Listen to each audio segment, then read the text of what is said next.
बात करेंगे diagnostic evolution में। एज अ नर्स हमें पता होना चाहिए कि जब हमें ये पेशेंट हमारे सामने आएगा तो पेशेंट को कैसे हम डायग्नोज करेंगे, कैसे हमें पता चलेगा कि इस पेशेंट को कौन सी डिजीज़ कंडीशन है, कौन सा डिफेक्ट है। तो अब हम सबसे पहले हम करेंगे हिस्ट्री कलेक्शन।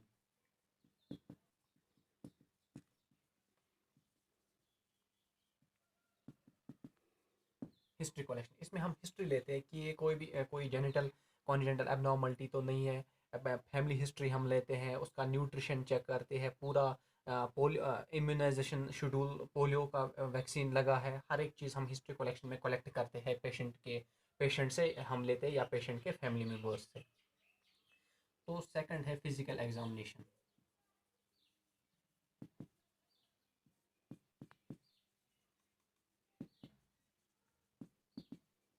फिजिकल एग्जामिनेशन इस वर्ड से हमें ये पता चलना चाहिए कि हमें फिजिकली एग्जामाइन करना है पेशेंट को। उसको हम जब हमारे सामने पेशेंट होगा तो हम पेशेंट का जो बैंड है, जो कर्व होगा पेशेंट को स्क्लेरोसिस में, वो सी शेप या एस शेप में होगा। तो हमें फिजिकल एग्जामिनेशन ये पता चलेगा।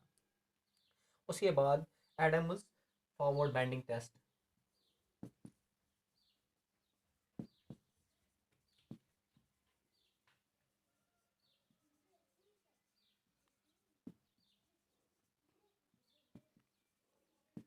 इसमें हम पेशेंट को थोड़ा फॉरवर्ड बेंड करते हैं, उससे हमें पता उससे हमें पता चलता है कि पेशेंट को स्क्लेरोसिस हुआ है। तो एडम्स फॉरवर्ड बेंडिंग टेस्ट में क्या करते हैं, हम पेशेंट को थोड़ा बेंड करते हैं फॉरवर्ड की ओर, तो उससे हमें पता चलता है कि पेशेंट को स्क्लेरोसिस है। और एक्सरे, जब हम एक्सरे विजुअलाइज करेंगे तो एक्सरे से हमें पता चलेगा कि पेशेंट को क्या है disease condition. CT scan, MRI, ये डायग्नोस्टिक एवॉल्यूशन है। तो हम स्टूडेंट्स पढ़ेंगे मैनेजमेंट। मैनेजमेंट में हम पढ़ेंगे मेडिकल मैनेजमेंट सबसे पहले।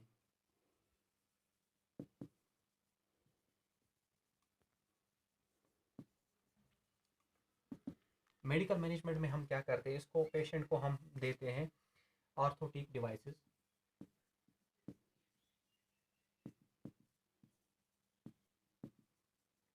ऑर्थोटिक डिवाइसेस में क्या आता है, ब्रेसेस।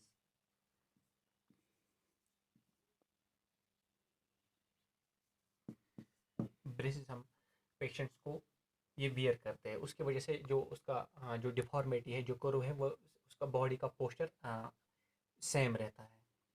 तो इन सम केसेस अगर पेशेंट को पेन है तो मेडिकल मैनेजमेंट में हम एनाल्जेसिक्स देते हैं प्रिस्क्राइब्ड।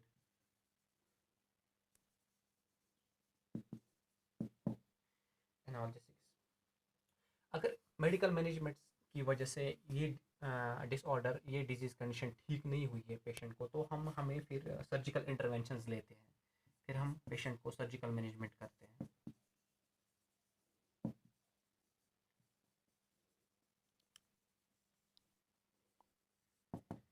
पेशेंट को हम सर्जिकल मैनेजमेंट करते हैं।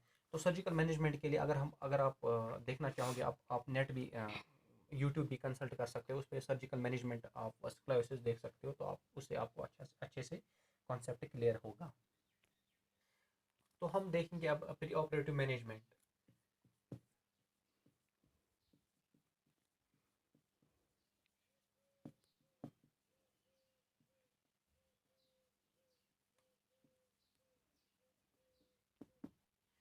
ऑपरेशन से पहले जो हम मैनेजमेंट करते हैं, जो मैंने आपको पहले ही बोला है कि इसमें हम जो कास्टिंग करते हैं,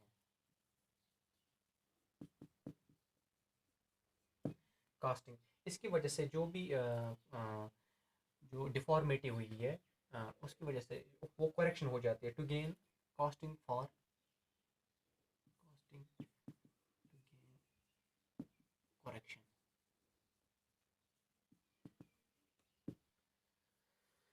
जो भी बेंड हुआ वो हम स्ट्रेट में रखते हैं कास्ट की वजह से। जो हम सिंपली जो आप देखते हो फ्रैक्चर केस में, जो हम पीओपी वो करते हैं, पीओपी का कास्ट करते हैं, same is the case here कि हम कास्टिंग करते हैं। उसके बाद हम post operative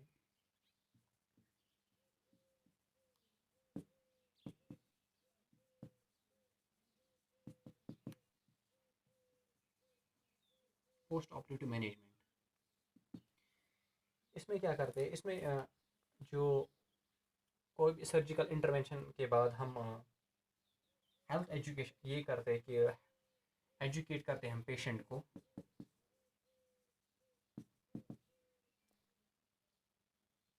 educating the patient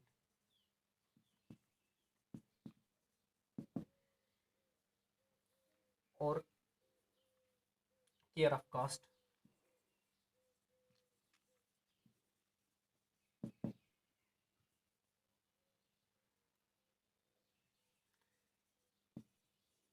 care of surgical site.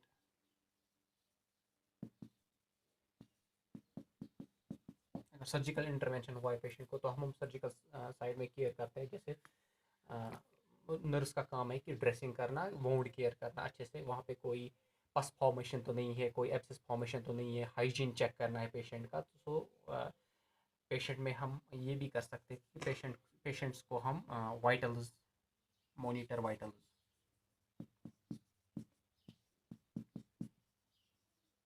अगर सर्जिकल इंटरवेंशन हुआ है पेशेंट को तो हमें वाइटल्स जो मोस्ट इंपॉर्टेंट होते हैं वो हमें चेक करने हैं पेशेंट्स को। और सबसे लास्ट में हम पढ़ेंगे अब नर्सिंग मैनेजमेंट। हम इस पेशेंट को कैसे मैनेज करेंगे, रोल ऑफ नर्स क्या है इस केयर में, रोल ऑफ नर्स क्या है जो ये डिजीज़ कंडीशन है, अगर उसको कोई प्रोसीजर हुआ है कोई। तो नर्सिंग मैनेजमेंट, इसमें हम पहले क्या करते हैं, assess the general condition of the patient.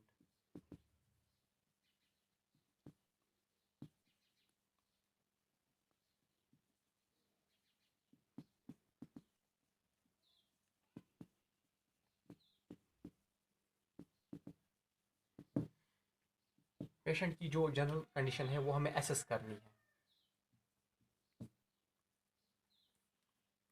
Assess pain level,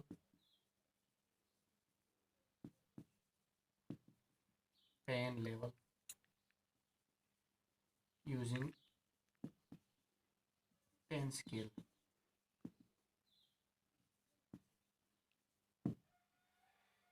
इसमें हमें पेशेंट को पूछना है कि क्या आपको पेन तो नहीं है, और पेन स्केल से हम मेजर करते हैं जो 0 to 9 है। तो हम पेशेंट को बोलेंगे कि सीवियरिटी, पेन की सीवियरिटी कितनी है, वो भी हमें एज ए नर्स याद रखना है। और पेशेंट्स के न्यूट्रिशनल नीड्स फील करने हैं।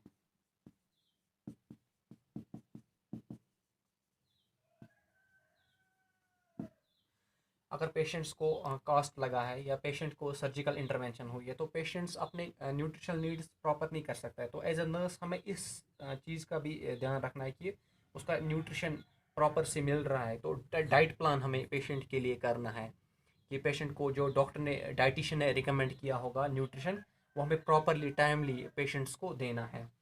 उसके बाद हम देखेंगे जो पेशेंट्स को अगर एंग्जाइटी होगी, पेशेंट एंशियस होगा रिगार्डिंग टू हॉस्पिटलाइजेशन या स्ट्रेंज एनवायरनमेंट की वजह से या सर्जिकल इंटरवेंशन की वजह से या कोई भी प्रोसीजर जो पेशेंट्स पे हुआ है उसकी वजह से पेशेंट्स में जो एंग्जाइटी आ जाती है, तो हमारा काम क्या है, हम पेशेंट्स को इमोशनल सपोर्ट देंगे।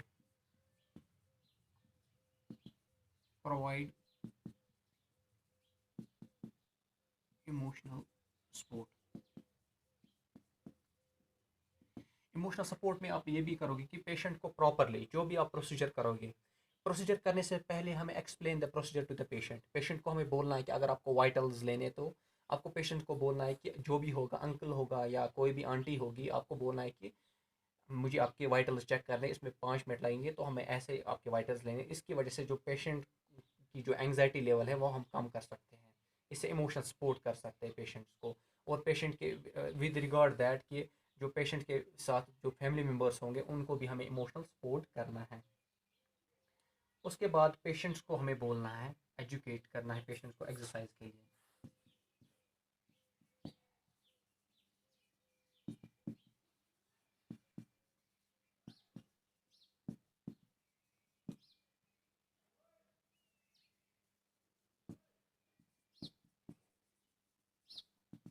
एक्सरसाइज, इस एक्सरसाइज में हमें रोल ऑफ नर्स ये है कि हमें पेशेंट्स के एक्टिव एंड पैसिव एक्सरसाइज करवानी है।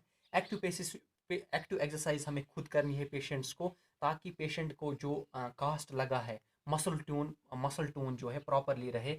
और पैसिव एक्सरसाइज में हम पेसिव एक्सरसाइज में हमें पेशेंट्स को ये बोलना है कि अगर पेशेंट के जो थोरेसिस रीजन है, चेस्ट पे जो कॉस्ट लगा है, इसको करेक्ट करने के लिए हमें पेशेंट्स को बोलना है कि डीप ब्रीदिंग एक्सरसाइज, लंबे लंबे सांस लो, ताकि पेशेंट के जो इंटरकोस्टल मसल्स है वो वीक ना हो।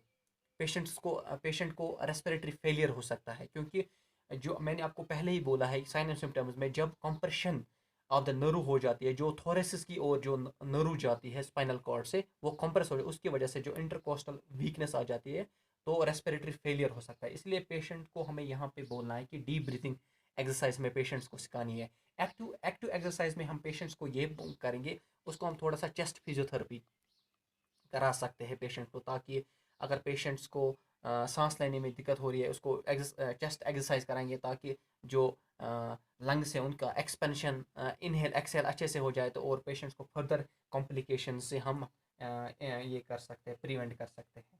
उसके बाद केयर ऑफ स्किन।